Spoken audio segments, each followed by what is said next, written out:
Magandang hapon, tayo po'y gumagawa ng empanada. 1½ cups all-purpose flour lang po yan. Tapos 2 tablespoon powdered sugar. Tapos yung 1/2 teaspoon na fine salt. Lalagyan lang po ng isang itlog, lightly beaten. Tapos may suka na 1 teaspoon, 2 tablespoon na ice cold water.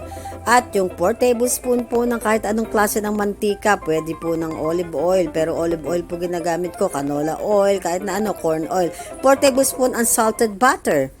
Pagkatapos po niyan, pagkahaluin nyo ng lahat yan, mamasahin. Pagkamasa, ayan, chichil. Pagka-chill, gagamitan na ng rolling pin. Gagawa tayo ng rectangular na masa na gagamitan nga ng rolling pin natin.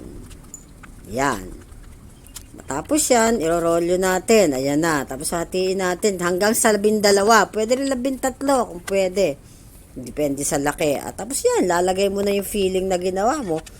Yan. Paulit-ulit lang po. At tapos, ayan. Yan po'y binake na. Yan. Ayoko po ng mantika kasi masyadong oily. Kaya bake na lang. Okay. Bye.